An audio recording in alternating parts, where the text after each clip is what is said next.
Boom, boom, boom, baby. We are back for another great Saturday here. Happy Saturday to you. I hope you are having an amazing Saturday and an amazing weekend so far.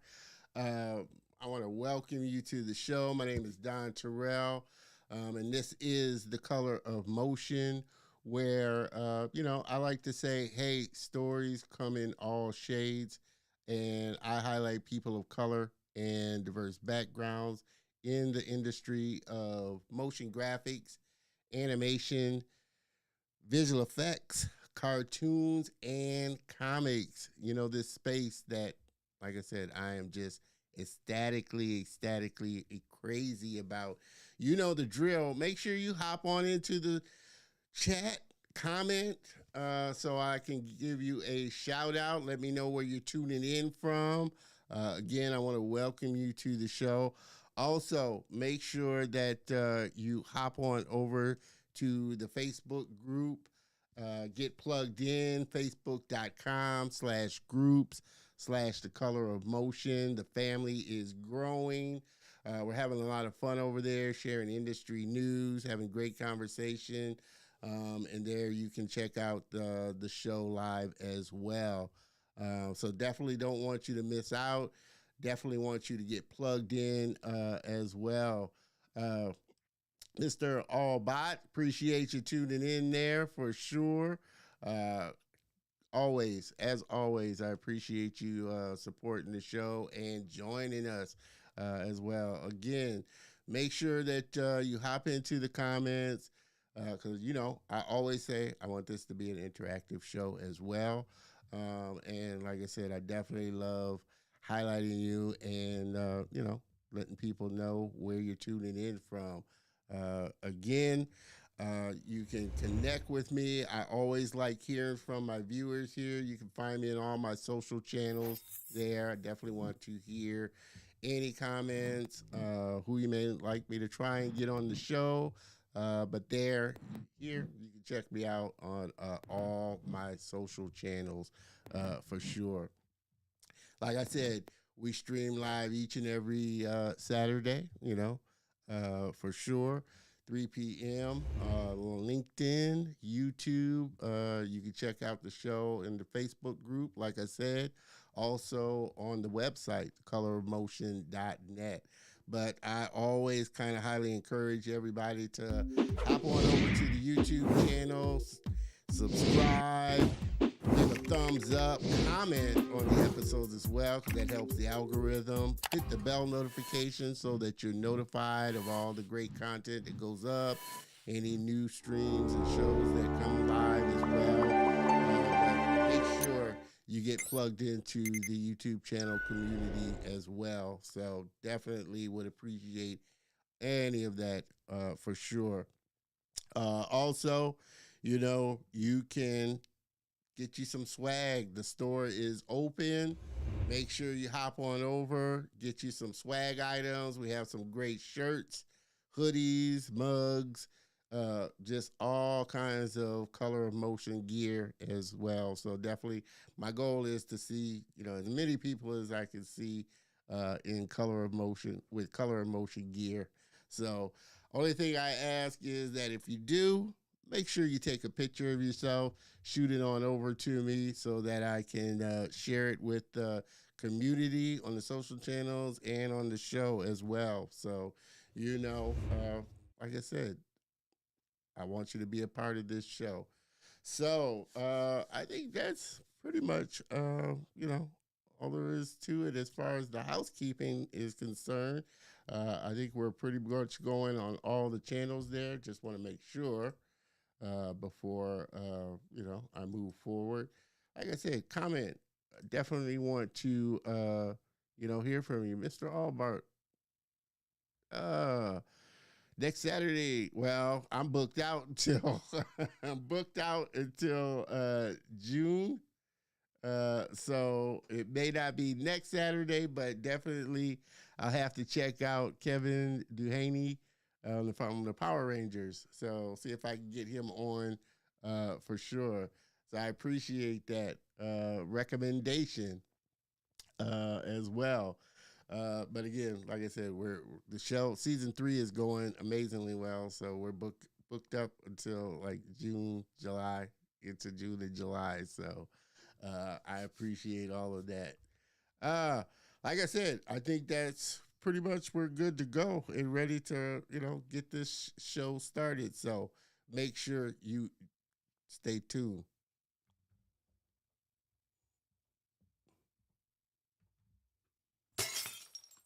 Forgot to break it.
Yes, we are back and ready to get this show on the road. Miss Maggie, appreciate you tuning in there, coming from Baton Rouge. I appreciate you as always showing up. Tell Lewis I said hey, and I'll be coming your way soon for sure. So appreciate that. And with that, we are ready to get this show started, man. Super excited. Been looking forward to getting my next guest on for a while, and super, super talented.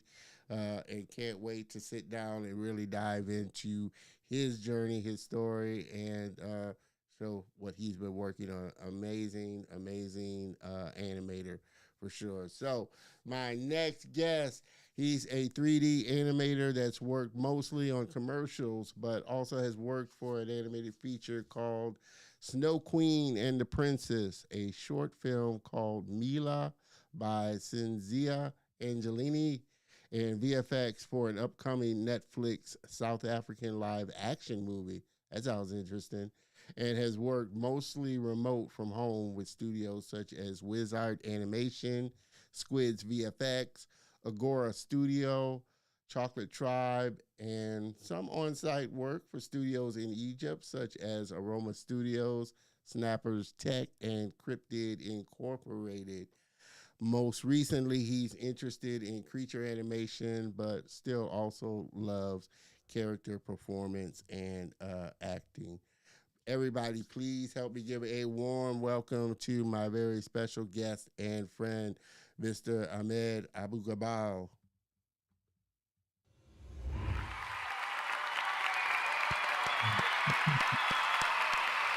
Amen. Just super, super excited to finally get you on the show. How you doing, my man? Oh man, thanks a lot, man. And what an introduction. Well, we Also, always we we always say we like to bring our guests on like the stars that they are and really highlight what they're doing. So, like I thanks. said, I've been super excited and super looking forward to sitting down and talking with you in depth about, like I said, your journey, what you're doing, your work, and just sharing you with all the viewers there. So appreciate it. I was telling Ahmed earlier that he's like only the second person, second animator or first guest I've had on the show from Egypt. So super looking forward to talking with you about the industry over there and the growth of it and where it's going. You see, Miss Greeny, I appreciate you.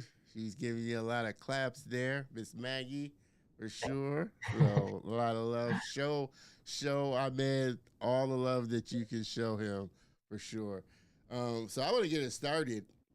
What was it for you that initially drew you into loving animation and getting into this when you were younger? What or was this something you picked up later on in life? Okay, first, thank you for having me, and I will try to do my best uh, to express. Okay, and yeah, okay. What drew me to animation is actually, I think, is by accident. Like, I was like in the fourth year in college, and I was in I was studying sociology. Okay, and I found like a video in YouTube, like introduction to animation, Yep. and by someone called Muhammad Al Bibawi. He is now an animator at NBC Montreal. Okay, uh, and I was in college and I don't have money and stuff. So yes, yes, okay. He was doing like you can pay by month, and the course like was a 3 month study introduction. Okay, so I was paying each month like it was like 500 Egyptian pound, and I don't know if that's in USD dollar by then. I don't know. Maybe the course on total was like um, $150 or something. It was so cheap, but Oh I wow. don't even have. Uh-huh. Okay. Oh Uh, man. so yeah, I took. Uh-huh. So yeah, I took the course, and I don't know. It's like a flame, or um, in this period of time, I tried to discover what I want to do in life. Uh, I tried so many different things, but I stumbled to this course, and from this moment, I said yes, this is what I want to do. Uh, and from this time, I love animation, and yeah, Wow. it was like 2000 and 2000 like 2011 or something. Wow. Wow. So what does that mean? You said you were taking sociology in college. College. Was that a Uh, big uh, kind of change for your parents when you told them that you wanted to try something different? And what was their yes. kind of thought on you choosing animation? Actually, they don't know what is animation, and they don't know that it's something that you can work and get paid for. Uh, okay, but my parents were supportive, and they were like, okay, you wanna try something? Try, and let's see where that will take us. Okay, um, and yeah, I think they were very supportive. Wow, wow, wow. And you said the guy that offered the course, he was Egyptian as well, right? Yes. Is that a big kind of industry over there, or is a lot of have you found a lot of people over there are interested in animation and doing animation work? I think now the industry is growing for sure.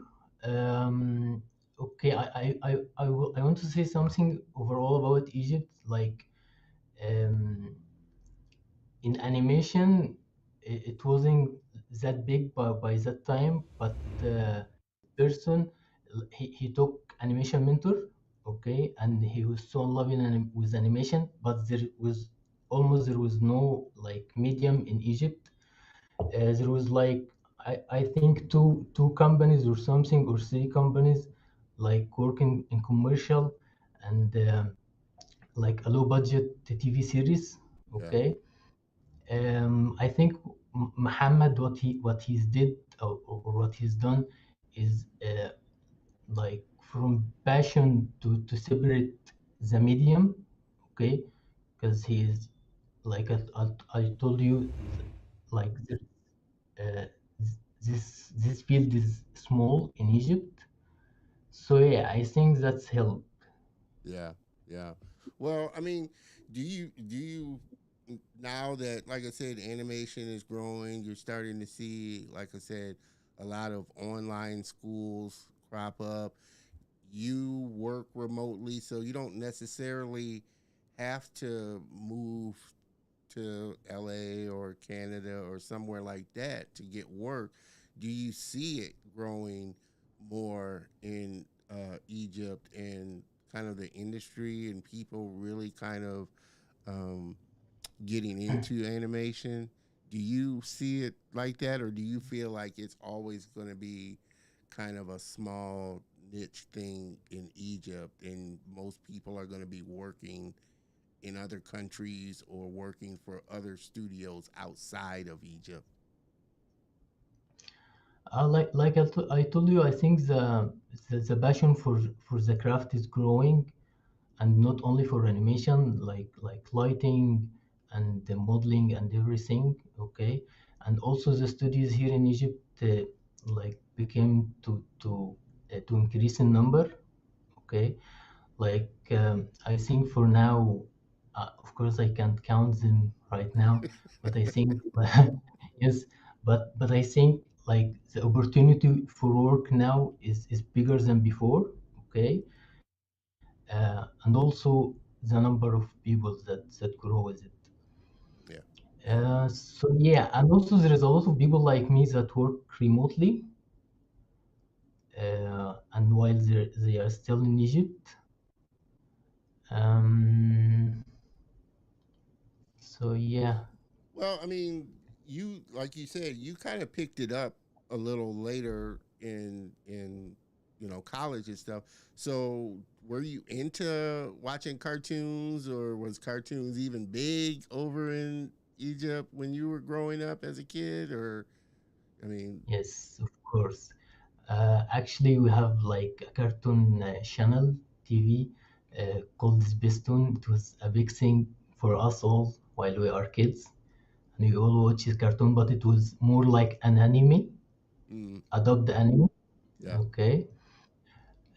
So yeah, when while I was small, a little boy, I love to draw and edit videos, and they make like a trailer for movies that I love. Uh, Me and my brother, and I think uh, I don't know. You know this period when you are like in college and you still don't know what you want to do. yeah, And actually, yes, I studied sociology, but that wasn't my thing. yeah, I know from the start that I don't want to work on this field or something. So yeah, when I discovered animation, I got this course that took us like 3 months. It was an online course.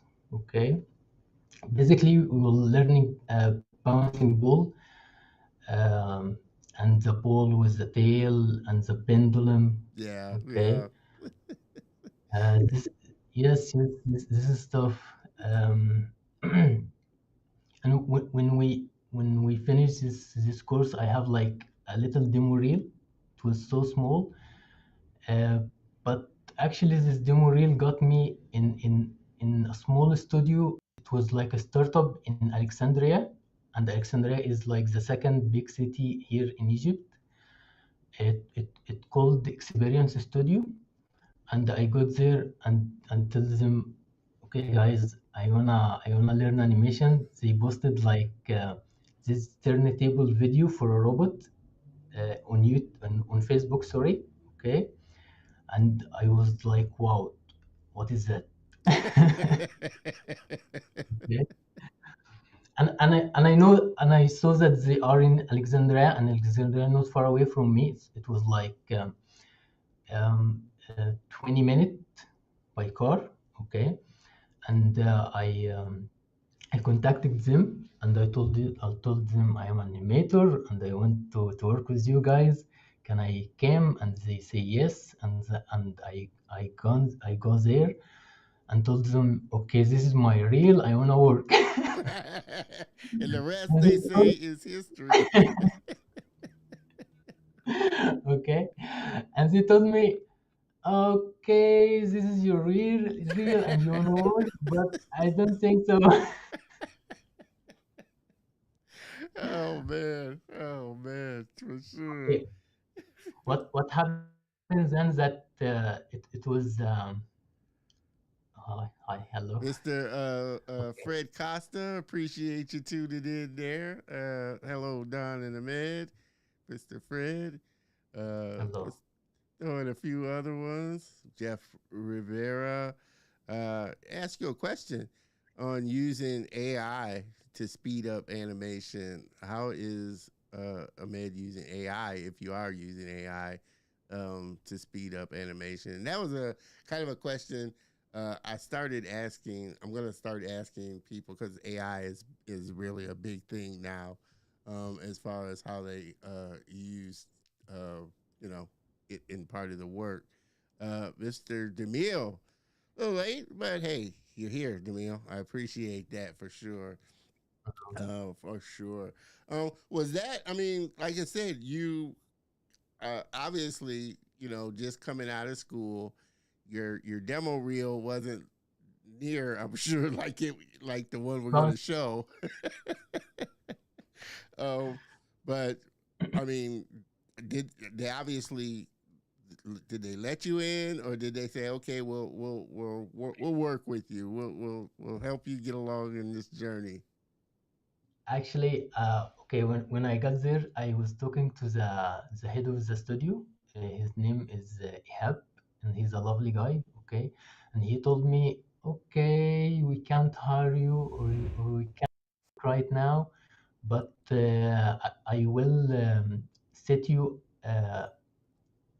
with the head of animation, and his name is Rashid. Okay, and I told him yes. For sure, I wanna meet him. Okay, and I go there and I meet him, and he told me, and he saw my reel, the bouncing ball, and he told me, okay, good job, but we kind of want to redo all that. So um, he basically start over with me with the bouncing ball. Okay, from now we are the first task. You are sorry. You are now as an internship with us, and we wanna work with you. And we'll start with the first task, which is the bouncing ball again. Okay, and I spent 3 months just animating balls all over again. Oh man, and you guys are gonna see, like I said, the vast learning and experience that he's gathered since then. Once we check out his demo reel, but getting in there, um, what was kind of the best piece of advice that one of the animators gave you to kind of really help you along on your journey? Did they give you any kind of um, really good solid advice that is would serve you to get better? Yes, yes. Actually, those 3 months was like the backbone of my of my craft now, because they are the basics. Like if you learn, for example, any language, if you wanna write a poem or anything, or just whatever, you have to learn the alphabets, right? And Yeah. before you start speaking it and stuff. So I think these 3 months were like um, was very useful to me for my path and career. And yeah, basically when I get a task, I wanna wrap it up. Okay, I wanna go to the next one, but Rashid, my mentor back there, always told me, no, we have to get this done first and get it well. And like we wanna, for example, if we wanna feel that this ball is basketball, not football, for example. Yep. Okay, we have to feel it. We should work till we feel that this ball is basketball, not football. Okay, and yeah, so we took each assignment at a time till we get it right.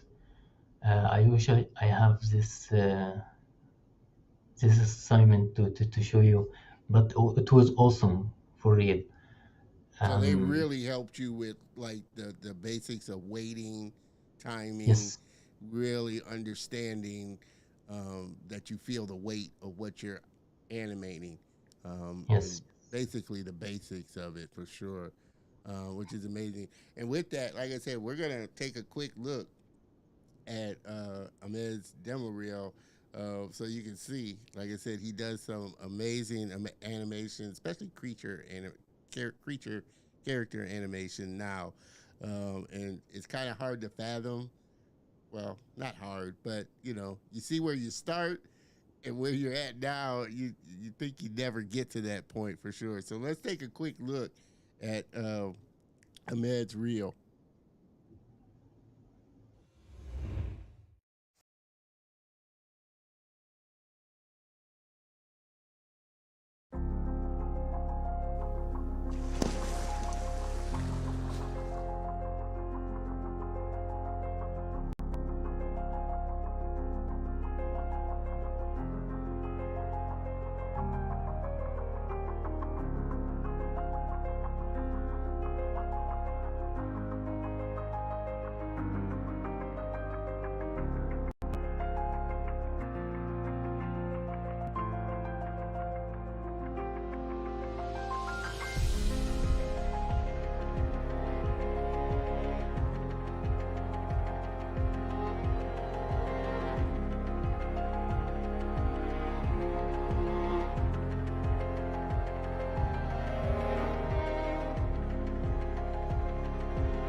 Such a amazing work because, like I said, I think animal animation and just animation in general, trying to get somebody to believe an inanimate object or something that's not real is really real and has weight.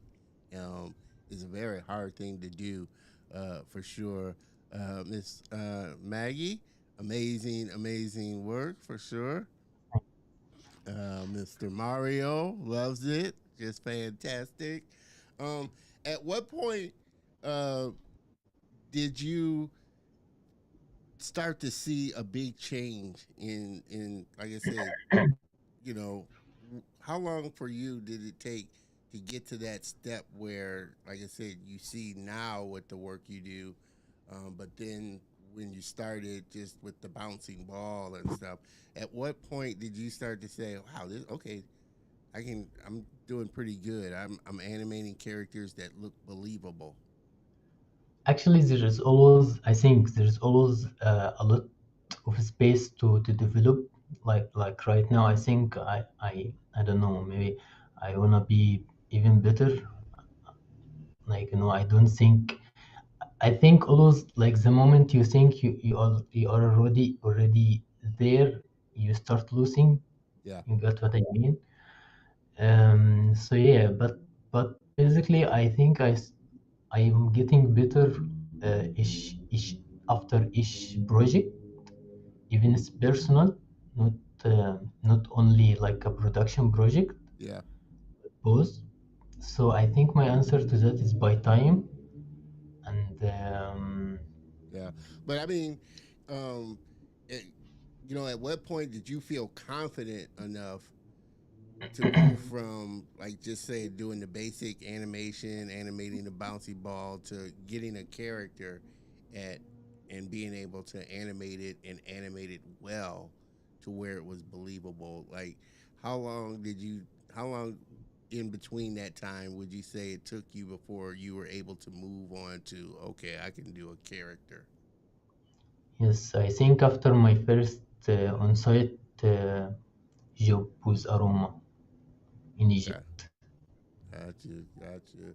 Oh man, and like I said, you guys make sure you hop into the comments, and like I said, let Ahmed know what you think of his work.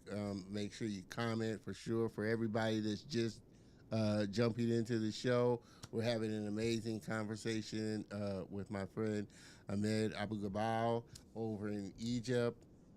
Um, have you you've mentioned, like I said, the studio that you started with, um, and some of the animators there. Um, were Have you started seeing more? And now we're starting to see more diverse characters. Characters of different cultures, really starting to crop up. But are you starting to see? I haven't seen. I maybe seen one or two um, animations that I've come across that have like Middle Eastern or Egyptian characters in them. Are you starting to see more Egyptian creators create characters that represent you? Oh my God, we have a very talented animator. But let me understand the question correct first. I think. Can you rephrase it, please? Are you starting to see more characters that represent Egyptian characters in your culture? Like I said, we're starting to now. More people are crying out for diverse characters. We're starting to see a lot of Latino animations, a lot of black and African animation. The industry is exploding over it. Uh, well, Egypt's in Africa, but places like Lagos, I've had a lot of creators from South Africa, Nigeria. Studios are starting to crop up. Disney's starting to go over there and partner with studios. Have you seen, I mean, many animated movies or series with Egyptian characters? Mm, okay, the cliche Egyptian character that I always see, that the pharaohs. Okay, like there is a Spanish studio called Core Studio, I think, like made like a feature animation. I think released last year or something. Mm, But what I wanna see more is this production happen here in Egypt, like in-house studios. yeah, There was like a try for that, for creating feature animation in the studios that I work for, that called Aroma, but unfortunately that didn't complete because budget issue. yeah, Okay, and that a big issue. So it was like an in-house budget funded from the studio itself. And actually, I was there animating with the guys, with the team animation, and we animated like sequence or two sequence, but that did not see light. I'm so sorry. And I don't know. Maybe if like Netflix start to invest in Egypt, we may see an in-house Yeah. production came Yeah. from Egypt, and I hope that happens soon. Like if Netflix or any big company, and even Disney, or any company start to invest in Egypt, Yeah. and maybe a studio open here, um, Yeah. I think Or it will give a lot of artists. yeah, or like I said, a studio over there creates something and takes it to Netflix, or that. Yes. I think it's probably where it's probably going to start, because I think that's how most of them, outside studios get get their characters on screen, as they create something and take it and show it to them and say, hey, this is what we can do and the stories we have to tell. Um, And and sorry, but that will be like something unique. Like if a Japanese studio create like a story, it's unique to them, yeah, and I think nobody else can do it but them. And it will be the same. Like if like an American studio create a story, it will be unique, but by an American culture. I think it will be the same in Egypt. If we create a story, it will be also unique, and also I think we have the talents. Okay, but maybe it's like a budget or funding issue. yeah, Um, yeah. And I don't think Actually, that's ununique to most studios or independent studios. It's always, how do we fund this? And it takes a lot of funding and a lot of time to put something together like that. And mhm. that's what I found across the board for sure. Together, a lot of artists you have to be like have a certain amount of fund to convince them. Okay, guys, come here and let's create this feature or series or this production. But yeah, I think I hope that happen. I hope like maybe a studio open here, or some studio like Aroma do something like that again, and take Yeah, it to Netflix or something. yeah, yeah. No, for sure. It would be Um, awesome. It would be a dream actually. yeah, I'm hoping that's the case as well, because I feel like there's, and I'm sure there are just tons of stories that are Yes, unique to because Egypt. yes, because what is animation without a story, right? Yeah, Animation is there to tell a story. It's a visual story, and tell in a fun way, maybe, or something. But basically, what is the most important is the story, right? yeah, yeah. And it's kind of interesting because, uh, and I don't know if you've seen it, but I think, like I said, Disney did like the Prince of Egypt, but of course, Mhm. it No, was no, no, it was DreamWorks. well, yeah. Was it DreamWorks or was it Disney that Yes, did uh, Prince of Egypt? I thought it DreamWorks. was Disney. Somebody hop in. I thought it was Disney. If it was DreamWorks, it might have been DreamWorks. But of course, they told it from an American perspective. I mean, it is gonna have that kind of slant on it. The characters obviously, didn't, quite reflect true Egyptian culture for sure. But there was one guest I had on. Um, she's over here, um, but she's Middle Eastern, and her parents are Middle Eastern, so they did. Zena, I can't think of her name, and forgive Zena me, Masri, huh? Zena Masri, Well, Zena, but she she Lebanese. she's not Japanese. She's from well, her parents are from uh, Bahrain. Her parents were from Middle East, but she was raised in London, I think she said, Uh-huh. and moved to Quebec. But there was another animator, and she was a student, but her student kind of project that she did with some other people was a Middle Eastern girl, little girl. Amazing. I have to go back through and put it in the show notes. But there's been very few that I've seen. I'm sure there are, Mr. Mario cleared that up. Yes, it was DreamWorks. Thank you, Mario, for clarifying that for me. Uh, but Prince of Egypt, of course, is like I said. I think it needs to be told from the perspective of the culture that I don't think it needs to be, but of course you're going to have a different perspective, obviously, and of Yes. course they made it so that it was more palatable for the audience that they were trying to reach for sure. So I always think it's different when somebody else from another their culture creates a story. Is always going to be kind of told in a little bit more authentic way. All the little nuances that a studio over here probably won't pick up unless they have people from that culture working on it and writing it and directing it and really putting it out there.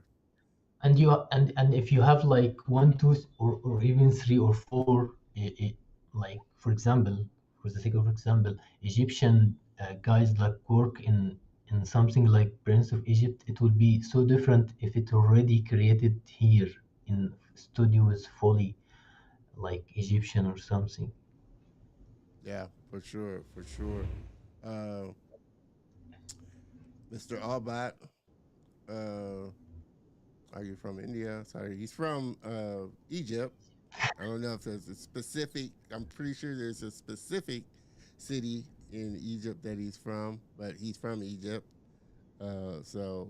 Albat, is that something that you're wanting to? You're doing you're really proficient in doing uh, creature animation, but is kind of bringing more stories from Egypt and where you're at. Is that something that you're hoping to do more of, or kind of get into as you get in along in your journey?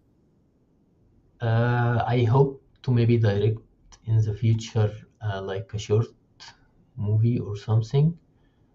Because like I was a part of short movies that called Mila, and then I have inspired. I've been inspired by that. So maybe in the future, but I think it's not something that I have the luxury like of time Yeah. to do now. Especially right now because I am married and I have a kid, so I basically have to work. Yeah, that definitely changes things for sure. Oh Yes, man. but of course, I wanna create something that reflect our culture and at the same time be entertainment to see. Yeah. Yeah. Yeah. And I guess that would involve obviously getting with writers that are from there, writing the stories and all of that. Like you said, you have the talent there and the people there to Like, do it. It's just a matter of putting them all together to work on a project and really get it out there yes. for sure. So for you, what's been kind of the biggest challenge um, that you kind of had to work through along so far on your journey? Was it learning the software? Was it getting the software and the hardware? So what for you was kind of the biggest challenge? Okay, for me, the biggest challenge till now, I think, is when I take the step to get back from Cairo, because I work in Cairo like for maybe 4 years or something. Because Cairo is the capital of Egypt, and it's where the studios is. So yeah, I work there for Aroma and another studio called Snubbers. Okay, um, I wasn't even like married yet, but my last day at Snubbers, I will my wedding was like in a month or something or 15 day, and I told them I am leaving. I am going back home. I gotta get married. And I'm going home. yes, it was the most stupid and risky like step. Okay, but I think that was the right decision, because after that I work for a small studio was close to my home uh, in Alexandria for 9 months, and COVID happens, and the last like 4 months we work remotely in this studio. It was a game studio, and I got there by chance. Like they told me, okay, we have an animator, and then we want you to give him like uh, sorry, a training for animation. Yeah. So I gone there, and they told me we wanted to animate this and that, you know, and I work with them like 9 months, and then take the decision to step back, and I told myself, okay, I will work from home because Corona happens, and yeah, since then I'm working remotely. But I Okay. think it was a risky move, uh, like this particular move that okay, I'm getting married in like 15 days or something, and just left job, you know. Yeah. It's Yeah. stupid. Yeah. Well, I mean, that's always a big step for sure of getting married and having the responsibility of a family now to take care of. Um, is and you've said you've done like VFX effects shots as well. I mean, is do you prefer kind of like I said the character animation, or do you love VFX, or do you just love the whole process of creating something, whether it's for live action or animation or whatnot?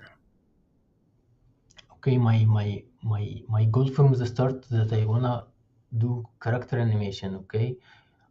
And I also think that most of animator, when they are animating bouncing ball and stuff, okay, we now just wanna move character, okay, we wanna play with the character and make it speak like Pixar and stuff, okay. So yeah, from the start I love character animation, and actually I hated creature animation. So you want to do like human character animations, or is that kind of like I say what you want to do more of? I mean, in the beginning, I hated creature Oh, you animation. hated Okay, creature animation. yes, and one day, someone from a VFX company called me, and they wanna see my reel. Okay, and I showed them my reel, and there was not like a creature animation, and VFX mostly work with creature. Also, they do like character animation, but mostly the animate creature. Okay, so he told me like we wanna see more of like creature animation and stuff. Okay, so from this moment I start like do creature shots for so personal shots, and I don't know, man, I just love creature now, and I actually now working on a creature shot, and I can't wait to show you guys, but when Okay. it's done. And It will take definitely, some like I time. said, that's gonna be something a good reason to bring you back on for sure. Um, so when you sit down to work on your process, how does your process work for you? You see a lot of animators if they're doing character stuff. I'm sure it's different for animals and things like that. You have to either watch videos or watch live animals, how they move and how they act. Is that your process for when you're going to animate a character like the tiger you did or the alligator you did? Do you watch a lot of um, video?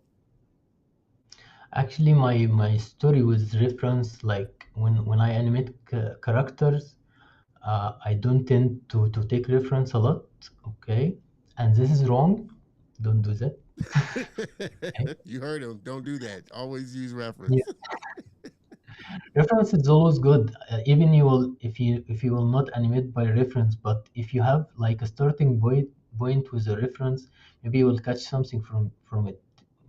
Okay, with creature, because I am just starting animating creature like in a personal project. I see a lot of reference, and we of course we are not creature, right? Yeah. So we have to to take from here and there. Okay, and I don't like very happy with the crocodile shot because it like I saw a reference and I've done exactly like it. So that's what I'm trying to avoid with my new shot. Yeah, yeah. Now it's And I can tell you what it is. Sorry, but it is like three dinosaur raptors running after a deer, and it will be awesome. I swear. yeah, Hopefully, and I'm hopefully.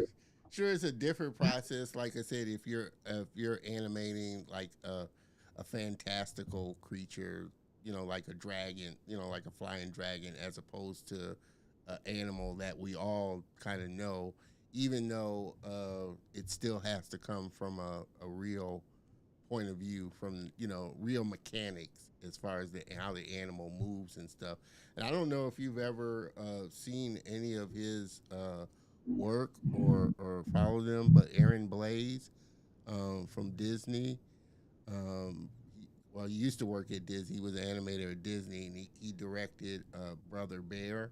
But he has a lot of, and they call him the creature teacher, because he does animals. He draws and paints and animates animals. And he always said, you really need to understand the physiology of an animal like a bear or a boar or a lion, and understand how they move in order to really animate them, and then exaggerate it. If you're one of those kind of cartoony ones, you have to understand the real movement of an animal to do that. But amazing animator, and has some amazing classes. I know one of my guests a few shows ago, uh, uh, Everett McBain, said he took a couple of his animation courses, and that just totally transformed his animation, understanding animation and stuff, because of how he animates super. And I'll put for everybody, I'll make sure I put the links in the show notes as well, for sure. Uh, Mr. Albot, well done. Ahmed, well done. Loves your reel, for sure. Everybody that's just tuning in, like I said, we are having an amazing conversation with my friend Ahmed Abougabal, a super talented character animator from Egypt. Um, how do you? I'm always curious how people from other parts of the world view um, American or Western animation, the animations that are coming out from the West. How do you see them, and what's your kind of thought on some of the animations that you've seen? And are there animated uh, series or movies that really stuck out to you, that you really liked and you really thought the animation was done really well? Any ones today that are out there? Yes. Actually, at first I was hooked with anime and the Ghibli studio work. Y- You know, Ghibli studio movies. Yeah. Have you watched some of I them? haven't seen any of them. But I've heard of the Like Spirited studio, but I haven't Away, seen any other movies. Spirited Away, or the other one. Okay, you might try to check them out. They are awesome. Okay, but of course, we hooked with like Disney animation because like they are the first guys that start animation, like the early Snow Queen, Pinocchio, Bambi. Yeah. Yes, but recently I loved Guillermo del Toro Pinocchio. Yeah, I was just getting ready to mention that. Have you seen it? And what are your thoughts Yes, on stop motion animation? stop motion is amazing. Like if I have here like Pinocchio sitting beside me, you know, or Pinocchio in the screen and I'm animating it. I think it's amazing, man. Like, and I don't know if I ever be able to do that. or even try. Yeah, You I know. said the same thing. I have such an appreciation for stop motion animators. When I watch their process, and actually, like I told the last guest, he has a behind the scenes on Netflix as well of Pinocchio and how they I made saw it it. and everything. And you just get such an amazing appreciation for stop motion animators because it's such a time consuming and meticulous animation, especially to get something as real and believable as what Guillermo did and what all stop motion animators do to get something so believable from those movies and characters that are just some of them are just so tiny. He showed the little because they had like different Yes, sizes, and he yes, they showed the have little like a big one for the yeah, close up. big one. And I'm like, I don't Man, think I would have the patience to kind of do oof. that myself. But I have appreciation for the art form. It's just amazing. Stop motion animators. Yes, and like we said earlier, like the most important thing is the story, and I think the story for this movie is great emotionally, Yeah, and I think it built up well throughout the movie. Um, yeah, and actually, the second one that I really appreciate is Cuckoo. Like the in between movies, I like there is not a movie that grabbed me this much recently. yeah, So animation wise, I think this two is the last two that I really admire. yeah, yeah, Because I think the performance in the boys is amazing, and the story is such a great story. yeah, yeah. Now I think, and Guillermo is just he's just an amazing director. Regardless of what medium he uses, whether it's live action or stop motion, his Mhm. story is just going to be amazing. And I think I love that his version of Pinocchio is probably the best one that I've seen on it. You know, Yes, and I also I love recently I am watching The Last of Us, and I think it's have like an amazing VFX. mm. I don't know if you saw it, but No, it's I haven't amazing. watched it. I've seen it on Netflix. I haven't watched it yet though. I tell you what, you should you a couple of new ones that have come out. Um, and he was on my show second season. But him, Everett Downey, and his partners animation, My Dad the Bounty Hunter, just got released Okay. on Netflix. Amazing animation. I was gonna do, and I'm still thinking about doing a review on it, a video review on it for sure. But it's an amazing story, amazing 3D work, and just it's a great piece for sure. So definitely check that out. Okay, there is also another one that nominated for Oscar this year called, I think, The Boy, The Horse, The Mole, The Fox, and the I don't remember. And I told them not in the right order, but do you know Yeah. this one? Oh man, I haven't heard of that one. I haven't heard of that. Is that on? What's that on? Was it a movie It's or? it's a short animated movie. I think it's Apple Okay, we're gonna have to on get Apple that. TV. We're gonna have to get the name and put that in the show link because that's something definitely I want to check out for sure. But you got some amazing, animation out there as well.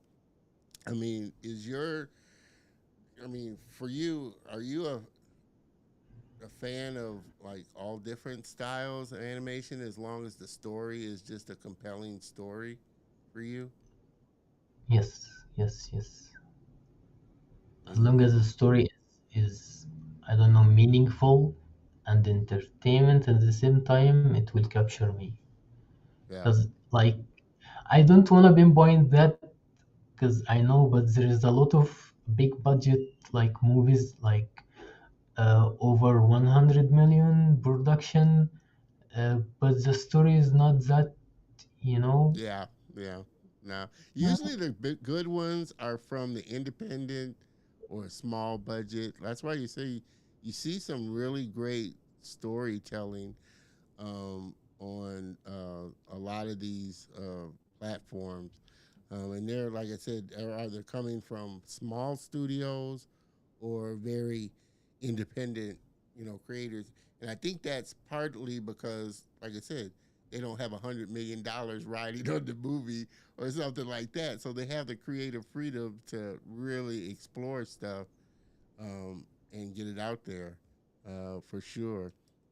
Mr. Allbot dropped the mic for sure. Loved it. Mr. Mario. And we're gonna put some. I'm gonna put some links in the show notes. But definitely check out My Dad the Bounty Hunter, which just released. I know another great one. It's been out on Netflix a while, but I love its style. Arcane is a great Oh, animation for sure. Um, Another one is Intergalactic. And again, I'm going to make a list and put it in the show notes. I think I'm also going to make a video of some of the best ones that I've seen. But Intergalactic is a great one. Of course, like I said, Arcane is an amazing one. Uh, I don't think it. I think it's still on Netflix. Mitchell's versus the Machines is another great one as well. That's out on Netflix. But there are so many, great shorts, great animations coming out. I'm looking forward to studios over in Egypt really coming and bringing stories to light and characters to light as well. yes, I think Egypt. I don't. I'm told. I'm gonna talk like in true form. Yep. Okay, I don't Egypt like right now not in the shoes to create something like that anytime sooner. Because right now we kind of have like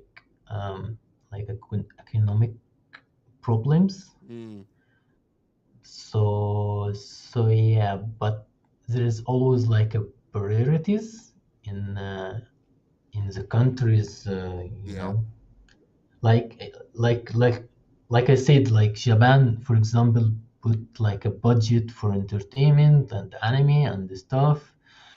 But the good part though is that we have a great talented people, and they are like um, boys and girls arise this day Yeah. more and more.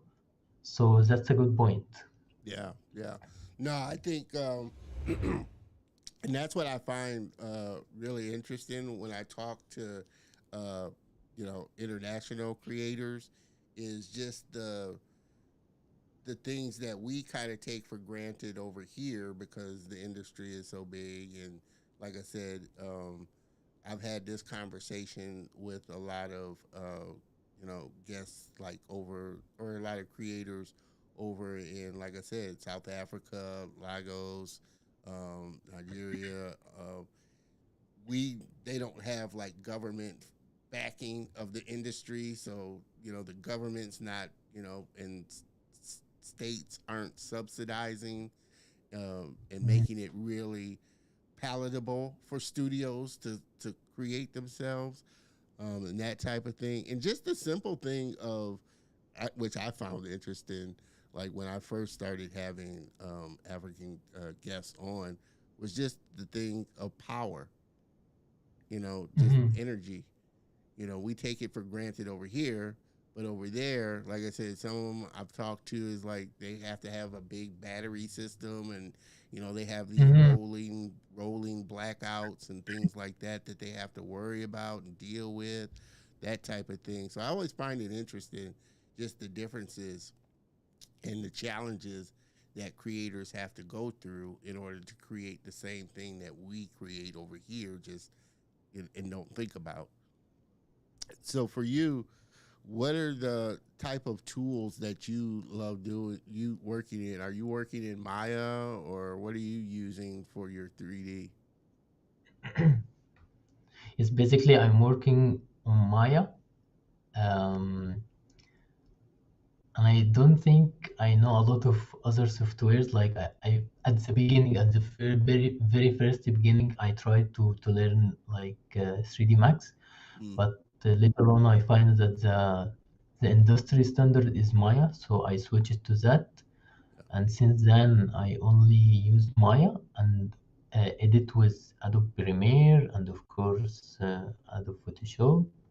yeah. And I think that's it in terms of softwares.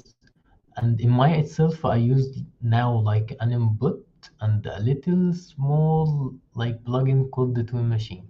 I Mm, can't live without it. yeah, So basically, what Twin Machine do is like basically animation is pose to pose, right? yeah. I'm gonna do okay. Here's my hands. Okay. So basically, what Twin Machines doing is like it have like a percentage, and you told them like I wanna favor this pose by 80%, 20%, 50%, whatever. So it will set the in between 20% to this pose. So yeah, that's a great tool. Makes it easy for Small sure. tool, but super useful. I think, and that's what I love. Like I said, there's so many tools out there now. I never really got a hold of Maya. Maya never really kind of stuck with me.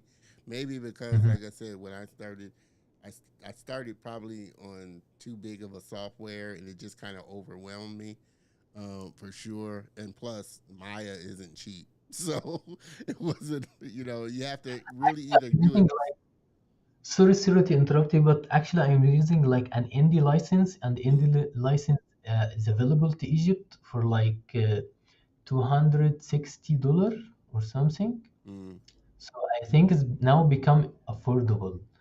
mm. Uh, And I guess maybe in here, if you're a student, you get the student version. I guess yes. relatively cheap as well. Um, but I think, and I think this time now, you got so many great softwares out there that are really starting to become affordable.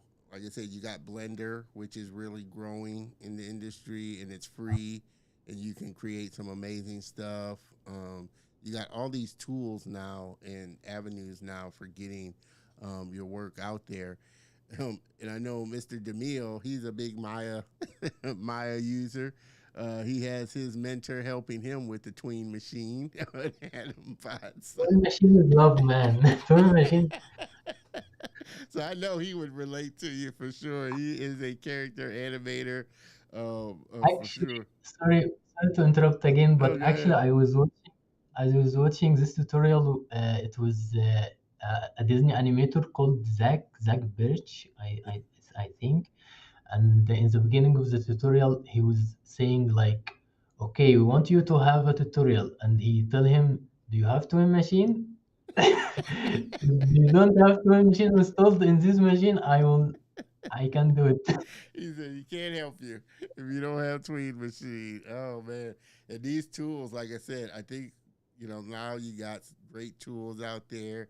The hardware is getting better and faster, and you have so many channels now. Like YouTube, Instagram, all these channels to get your work out there. That's why I'm excited about that. And you're starting to see creators put their own stuff out there, and really tell amazing stories. And it doesn't, necessarily have to be 3D. I've seen some amazing just line drawing animations that were done, but the story was just really well. It was just a Mhm. really great story, and the animation just complemented it in how it was done. So even simple line drawing animations are just amazing, amazing, amazing stuff I've seen done. That is why I was saying that it's not have to be like over 100, 200 million budget movie to be great, right? You can have all the VFX or sorry, the animator or whatever, the most talented guys in the world do use the visual, but as long as the story is bad, it's gonna be bad, It's right? gonna be bad. You know, it's gonna be bad. It always, which is why, which is why I always love Pixar movies. I don't. They're Yes. not always my. You know, not all of them are my favorite, but what I love about Pixar is story. They were always driven by story, and you could always count on the fact that the story was good. You know, and which is why I think they're, you know, industry standard. I mean, I don't think I know of any studio that every one of their movies was nominated for an Oscar. You know, most of their movies were nominated in some kind of way for an Oscar or something. You know, it's Yes. very rare Yes. that you find a studio like that. And that tells a lot about just the quality of the stories that they're putting out, you know, just great stories. So, and like was asked before, what's your thought on just AI now? Now you got a lot Uh-huh. of people that can just, oh, I want, you know, they could just talk and say, I want an animated character of this or an animated story written like this. What are your thoughts on AI? Okay, personally, I think AI is great. Okay.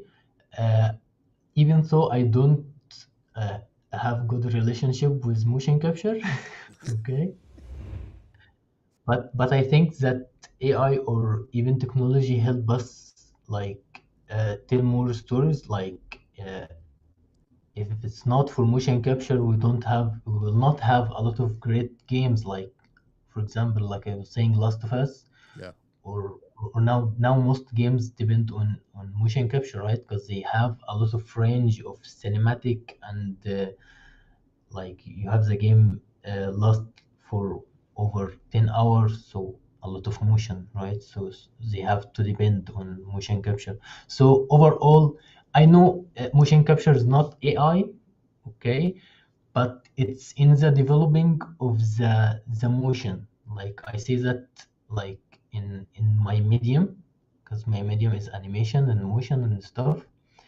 So recently AI with concept, I think it start a good starting point yeah, for concept that you can have something fast to show to client, or maybe do you think this direction is good, and we can build from that.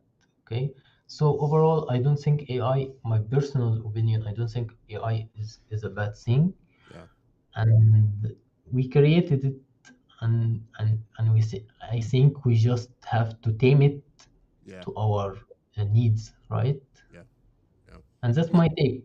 no, I agree. I think AI as a tool in the hands of a creator is a great thing. And like I said, as long as it makes the job of the creator easier in some way, you know, I think Yeah. it's an amazing, amazing tool. My only, I think, I guess, caveat, and I've said this before, my only kind of reservation and caveat on it is you got a lot of people that, one, are kind of just, they're not artists or they're not per se creators, but they can just tell a machine, oh, I want an animation of a, you know, pig flying done in Pixar style, and it'll spit it out, and then they call themselves an animator, or It's called they're Capia. well, I mean, when I say caveat, I mean my only kind of reservation on AI, or the only reason I kind of don't like it, is when people use it the wrong way and Mm-hmm. use it, you know, they post it as work that they created when they didn't Mm-hmm. actually create it, and they're not actually really an artist. So it kind of negates people that have gone to school for years, have paid, you know, thousands of dollars to learn their skill, and they practice it every day. Yes. That's my only thing about like, and I'm only speaking from AI that generates artwork, because you got Mm. some people that'll take AI, it'll, you know, they'll give it a prompt, it'll spit out artwork, and then they post it and say this is artwork that I created, and it's not, you know, and I'm hoping I'm getting this across, explaining this to people, is for me, it seems like, because, like I said, I went to school, I paid, thousands of dollars to learn, and I practiced my skill to be an artist. So to come in and they're making money off of it. And then two, for me, and maybe somebody, and maybe I'll have somebody on that's kind of specifically in the AI space. But from my understanding, and again, I'm only talking from a graphical art AI point of view, because there's AI out there that'll write scripts. You got Chat GBT that'll write you copy and all of that. I'm not speaking on that. I'm talking about art that's generated from AI. My perspective is it's getting the artwork from somewhere. It's getting the style from somewhere. So it's scraping different pieces of this from the internet, that from the internet, and mashing it all together to come up with a different kind of image. So But that's somebody's artwork. So I yes. feel like you said, it's still new, and they haven't regulated it as far as rights. The actual creator's rights that it's pulling. It's different prompts from. So it's still got a long way to go. And I liken it to the Wild West, where people are just doing stuff, because it's new, and so they haven't Mhm. really regulated it and put, like I said, copyrights and laws in place to kind of protect the original artist of where it's taken from. That's kind of how I see it now. Like, again, I probably will have somebody on if I can connect. If anybody out there that's in an AI company, specifically a graphical AI company, I would love to have you come on and talk about that, because now I don't know how it is over there. Maybe it's not so, not such a big thing, because you know you don't have a lot of creators like we do over here. You got a lot of sites, or a lot of artists that are really upset about it. You know, you Mhm. know the whole thing about AI. I don't think they think it's a bad thing, but I think they just are upset about how some people are using it. And I Yes, think, yes, like with any tool, you're gonna have people that use it the wrong way, or use it of course. not the way it's meant to be used. And I think, like you were saying, it's meant as an ideation process, or something to kind of help get ideas out there that you can Mhm. then expand on as a creator. But you have a Yes, lot yes. of, like I said, you have a lot of people that aren't taking that point to expand on it. All they're doing is just taking the AI work, putting it up, selling it, and saying it's, work that they created. And like I said, it's not. It's not something that's part of a process, or part of something that, you're creating in the end as a piece. And I don't know, am Yes. I explaining that right? Ahmed,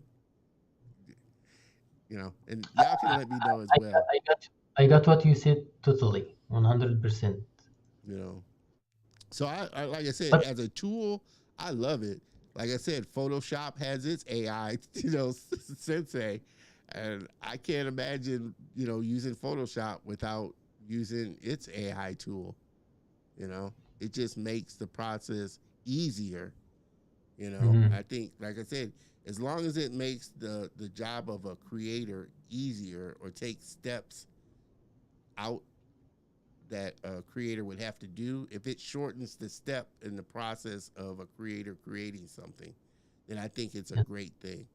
Like I said, I would much rather have Photoshop AI tool select something in an image, rather than me have to manually do it, if it could do it just as well, you know. Yes, yes.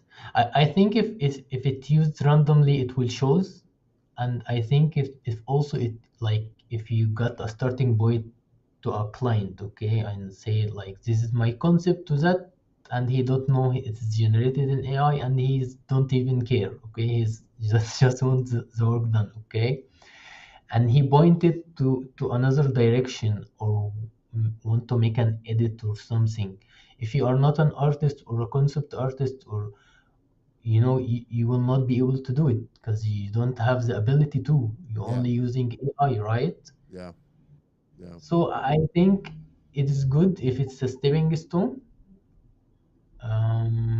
And yeah, yeah, it will yeah, it will have its use. It will have yeah. its use. Yeah, and it's not going anywhere. Like I said, I don't want AI to go anywhere. I think, like all technology, if it moves you forward, then it's a great thing, for sure. And I don't, like I said, I don't see AI. Mr. DeMille, I can see, I can see how artists would be concerned about the use of AI in the wrong hands and taking food off of their table. Good point. And again, for me, I always think it, it's going to come down to the creator, you know. Like I Yes, say, if yes. you're just creating something out of AI, you're probably, unless that job that you're going after is that's what they use is AI, you're not going to be able to create anything other than, like you just said, putting a prompt in and having a program's algorithm spit something out for you. You're not going to be able to animate if that's the thing, and you're not going to be able to paint or anything like that, or draw or anything like that because you weren't trained to do it. You didn't practice your skill. I think the human touch is important. Like we said, if you have something that looks good but it's meaningless, like bad story wise, Yeah, okay, we will not feel it. y- You know what I mean? I think it will be the same. It yeah. have to be like this human touch put in it. I No, think I agree. I agree with you.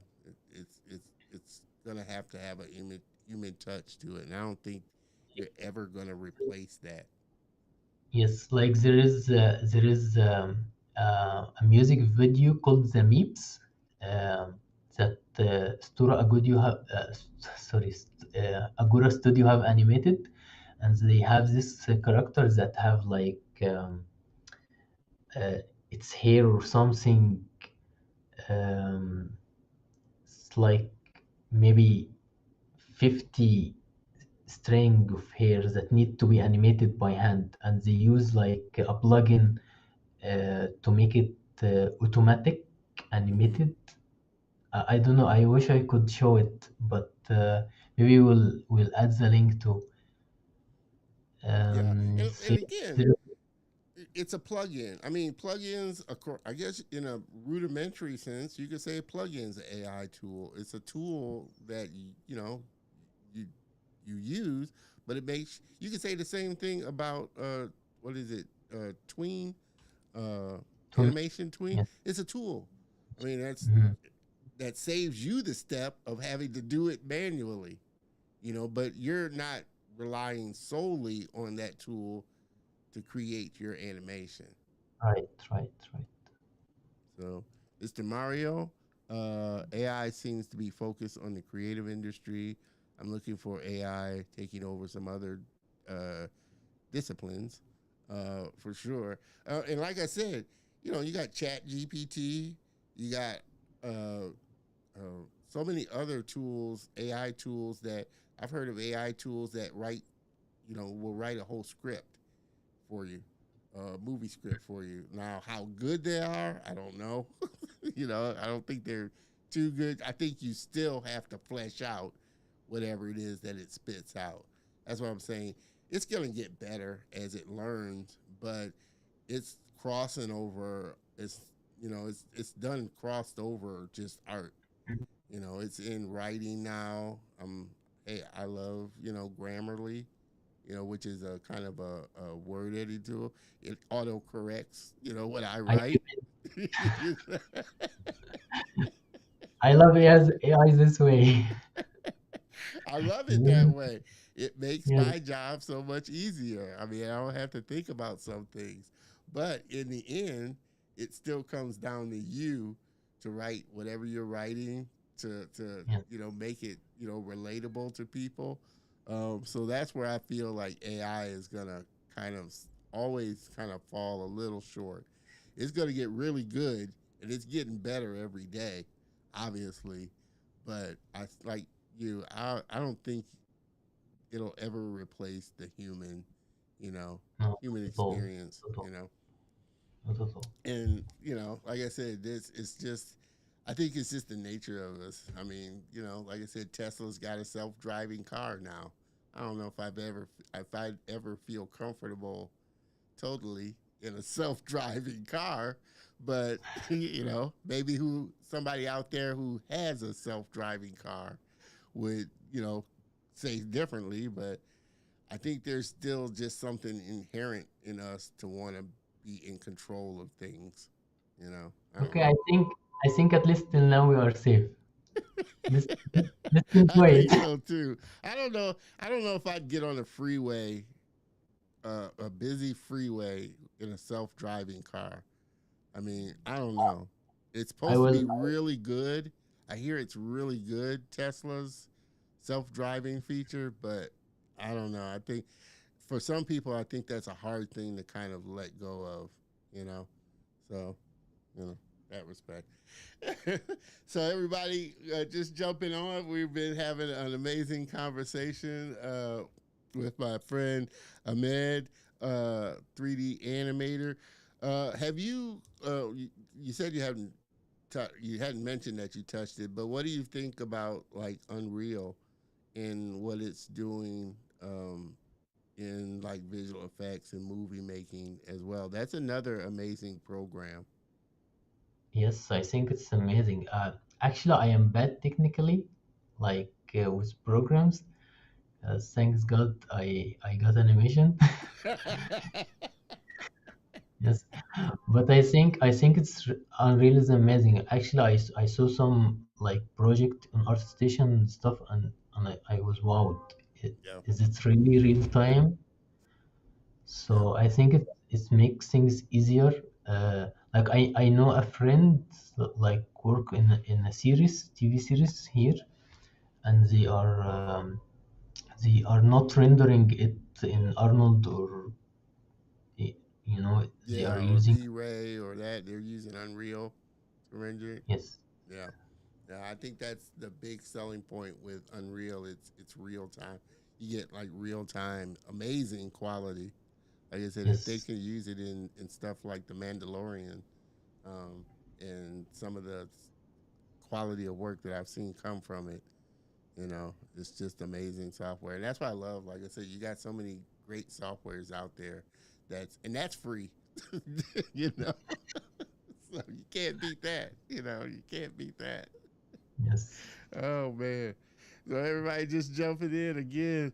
Make sure you hop in to the comments and say hey. Like I said, we've been rolling along here for an hour and a half, and I told Ahmed before we jumped on I was going to be cognizant about the time, even though he didn't mind. It is late over there in Egypt, so we are definitely going on to 12:30 over Yes. there. For sure. So we're gonna wrap this one up, and it'll just give us a reason to have him back on, for sure. Uh, Uh, I hope to get back, and by that time I was done with my personal project. I wanna share it with you guys. Of course, I will share it on LinkedIn. If I hope I get it done soon. no, no, and now that you are a part of the Color of Motion family, you'll always have an open invitation to come on the show. Thanks. All my past guests do, and like I said, I'm looking forward to having you back on the show for sure.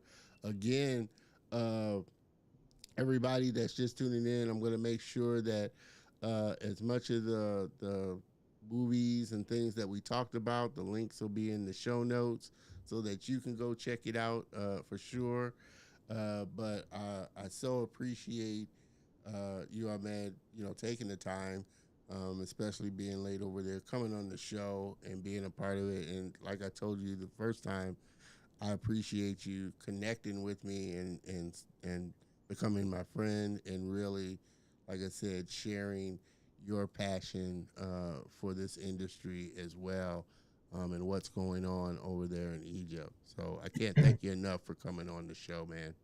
Thanks a lot, man. I think what you're doing is great, and you break the ice even with me because like I told you, I was a bit Believe it or nervous. not, Ahmed was worried about coming on the show. Yes, And like I the language and the stuff. But I think we've done all right, and we have such we a did lovely. amazing. Like I said, this was a great show. Like I said, Ahmed was, kind of nerd, and rightfully so. We're all kind of, as creators, we're kind of introverted. Some people have a little more outward personality, but for the most part, we don't we don't do a lot of interviews and that type of thing. So a lot of guests that I've asked to Sorry, come on. thank you for my first interview. I hope I made your first one a good one for sure. I appreciate it so much. Um, Ahmed, if you could hang out in the green room while I close out the show, I would appreciate it so I could talk to you for just a quick Okay, minute. But everybody, please, again, let's give a big thank you to Ahmed for coming on and really having a great show, great time, a fun time, just sitting down talking about his journey in the industry. So thank you, Ahmed. I thanks. appreciate you so much, man. Thank you for having me. So hang out for a minute while I close it out.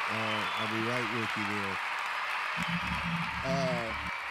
Everybody, again, this has been another fun episode, and I can't thank all of you enough for making it a great first interview for Ahmed. Like I said, he was a little nervous coming on, just coming on with the language, and a lot of people are kind of averse. Or are they going to be able to express what they feel and have us understand? But it was amazing, and I know everybody got value out of it for sure. Miss Maggie, appreciate you as well. I know Ahmed appreciates you as well. I know he appreciates everybody showing him some love and really making him feel welcome for his first interview. And now, like I said, when we bring him back, he's going to be a veteran with it and just going to roll through it even smoother for sure. I cannot thank all of you enough for being a part of this show. As always, I appreciate my guests that come on. As always, I appreciate all of you for tuning in and making this just an amazing time. That's why I love doing this show. I get to meet some great, amazing people and make some great friendships. And I can't ask for any more than that, for sure. Man, like I said, season 3 is moving very fast. Got a lot of things to share with you in the next upcoming episodes for sure. But make sure that you tune in next week because we got another amazing guest coming on. But I'm surprised he didn't show up today. He must be busy. But he is going to be coming on. Let's see. Let's see. He wants to take his time. Hold on. There it is. Mr. Antoine Cunningham. Super talented lead animator there and director. We're going to talk about his movie project that he's working on there, EX140, and been working to get him on for a long time as well. So finally got Mr. Antoine, the man himself, coming on and gracing us with his presence. So make sure that you tune in next week because it's going to be another fun time. With that, like I said, we're going to wrap this one up and call this one done. I can't thank you guys enough again for showing up and making it a great show. I will see you same time next week, same bat channel. Have a great week, everybody. Cheers.